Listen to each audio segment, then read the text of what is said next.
Hello everybody and welcome back to the Fortress of Solitude. Today we're going to be talking about One World Under Doom Issue 1 by Ryan North, R.B. Silver, and David Curiel. The new Sorcerer Supreme, Victor Von Doom, finally reveals himself to the world as Marvel's big event for 2025 gets underway. Doom, ever the one for theatrics, broadcasts his message around the world, all but threatening every nation that their governments, capitalism, and heroes will not save them from falling under his rule. In fact, all nations on Earth have already fallen to him, as he reveals that the world leaders have all sworn fealty to him under the new banner of a united Latveria. Ryan North, who writes the current absolutely brilliant Fantastic Four run that I suggest everyone go and check out, and has written a lot of Doom before, easily captures Doom's grandiose bravado here. It's just so over the top, and everything Doom says has weight to it. These aren't just empty words of a despot trying to take control of a world. He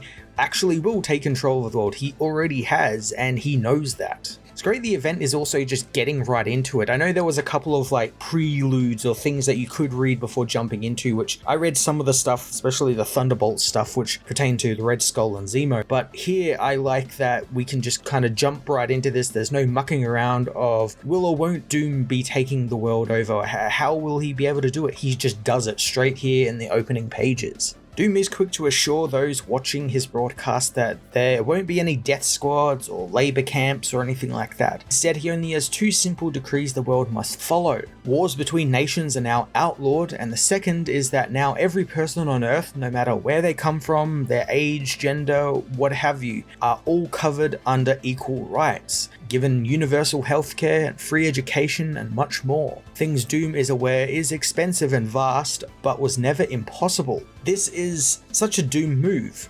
one-upping the heroes. The heroes could have done this. They could have provided all of this. Mr. Fantastic could have done this himself. And here's Doom just coming in saying, no, I'm going to do it, and actually follow through on it. There's also this air that he knows that the world would never have done it anyway, even though they had the power to because of sheer greed and cowardice from the people in charge. While Doom delivers his speech, he makes it known that he is aware of uprisings, especially one in Kamiskan, and immediately takes action against the admiral in charge of the coup, having a Doombot kill the man as he tells the world that he knows of the other resistance cells rising up around the world, but they too will be dealt with in the same fashion since he has no time for them. I'm really liking how benign this takeover feels. There was this one, little thing that he had to squash here in this coup, but it feels very reined in. It's not some full-scale invasion, Doombots, running through the streets, subjugating people and nations. Even Doom says the world leaders will be free to govern as usual, and the only difference being that every person's life will now significantly improve because they now have access to universal healthcare and all of that sort of stuff. There is that slight sort of air of unease though, because he does mention that he and his quote-unquote council will be overseeing these countries and kind of passing down their decrees for the president of the United States to then pass on to the people. So it's kind of like they are free to do it, but they're not free. It's a very kind of 1984 sort of feeling where they're always being watched. The world's heroes, meanwhile, meet in the Baxter Building to try and come up with a way to deal with Doom. And I like that they all run through the theories that we ourselves as readers would have. How could this happen? How could Doom take over all the nations of the world? Is it Doombots? Is it mind control? Is he using magic? And all of the heroes kind of run through all of this, and they're kind of in disbelief about how widespread this is, with even Sue mentioning that Wakanda is even bowing to Doom, something that she didn't think was even possible. Doctor Strange knows this is probably actually Magic's doing, since Doom is now the new Sorcerer Supreme, having taken the title from Stephen at the end of the Blood Hunt event from last year.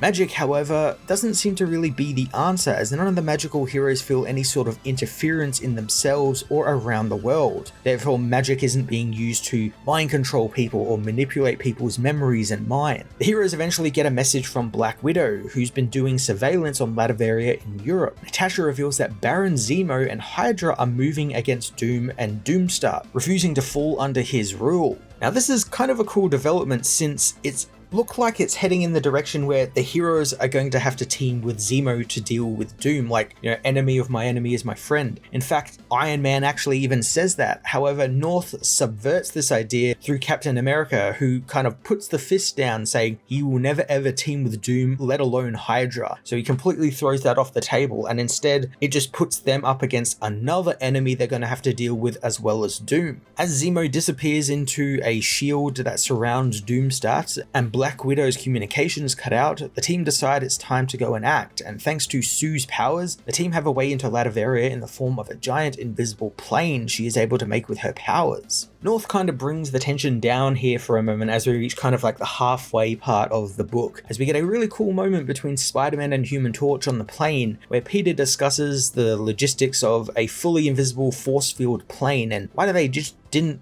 get one of Tony Stark's plane and make that one invisible. It doesn't take itself too seriously, it's just these two friends kind of bantering with each other, and I do like the idea that the whole thing just comes down to, well, an invisible plane made by the Invisible Woman is just so much cooler than just turning a normal plane invisible, and I can't disagree with that. That is pretty cool. The heroes eventually arrive at the force field around Latveria and meet with Black Widow and try and blast their way in, only to find it's powered by the Sorcerer Supreme's magic, so it's a lot stronger than anything Scarlet Witch or even Doctor Strange can throw at it. Zemo soon broadcasts again, and in a neat little twist, turns out he's now actually part of Team Doom, having seen what Doom is up to on the inside and deciding that this is a better way of doing things. Doom and Zemo seal their new bromance by announcing new schools and hospitals will be built promptly around the world with the help of Hydra, who will be doing all of the heavy lifting per se, as well as other parts of their organization beginning to decontaminate the world of things like landmines and other things that countries have put up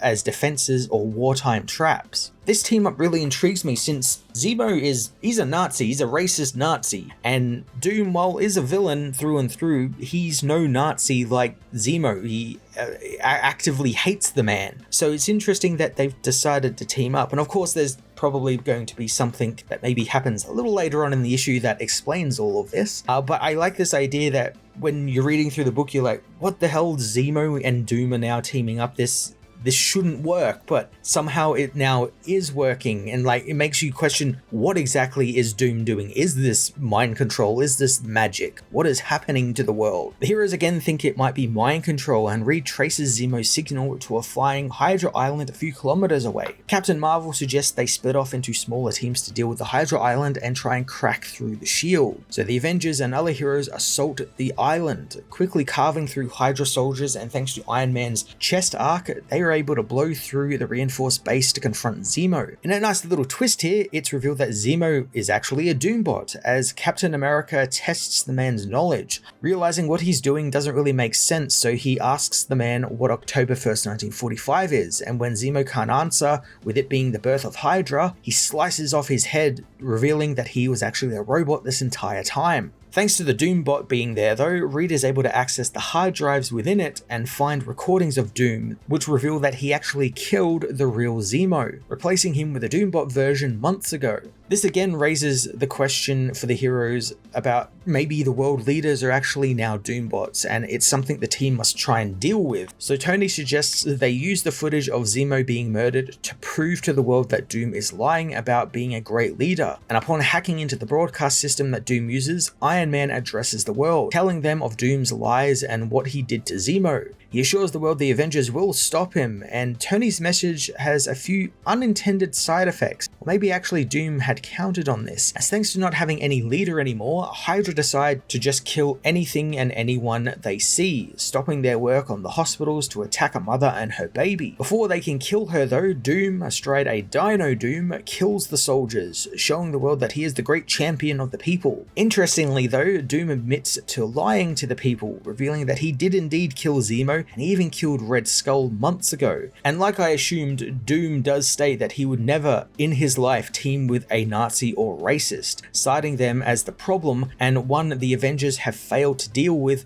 ever since World War II erupted. However, he knows he won't fail where the Avengers failed. I love that I could figure out exactly what Doom's play was before it actually was revealed, and usually that would actually disappoint me that I was able to get there before the writer was able to reveal it properly. But here how North lays it all out and kind of reveals it step by step and we get to see the hero's reaction is really damn cool. I really liked it and it felt really satisfying. It had me rooting for Doom. It's a total 4D chess move Doom has done by making the heroes look incompetent and useless. It's all orchestrated by him and I just can't help but root for him because he's just straight up killing Nazis and racists, which is always a good thing to do. To further push the narrative the Avengers messed up everything, he tells the world that he had manipulated Hydra into clearing landmines, building hospitals, and actually helping people. But Iron Man's message ruined that chance for peace with them, framing it as the heroes were jealous that they weren't the ones saving the world, and if they couldn't save it, then no one would be allowed to. Doom proclaims that he will clean up the heroes' mess, and thanks to everything he has done and revealed, the people of Earth know now that Doom will be the only one who can save them.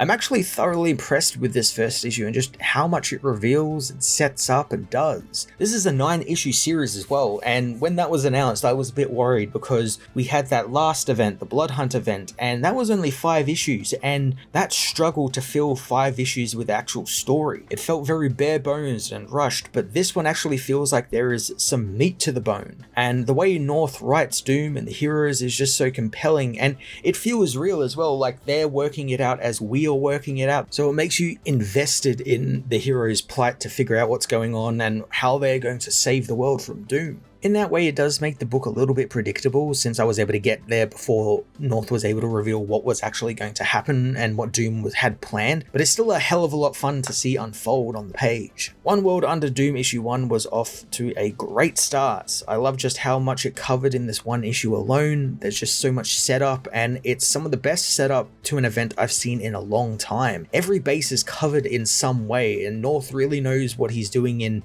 passing out like what the plan is, what the story is going to be with Doom, and we're left at the end there wondering, are we kind of rooting for Doom or not? Like, is this now a good guy story? Like, is he actually doing something good here? I love being able to root for a villain like Doom and his elaborate plans. It's always really fun to see what writers do with the character and how they make him grandiose and always make him one step ahead of all of the heroes. Can't wait to see what Ryan North and his team have in store for us over the next few months, since if this issue is any indication, I think we're in for one hell of a ride. I'm going to give this issue a 9 out of 10.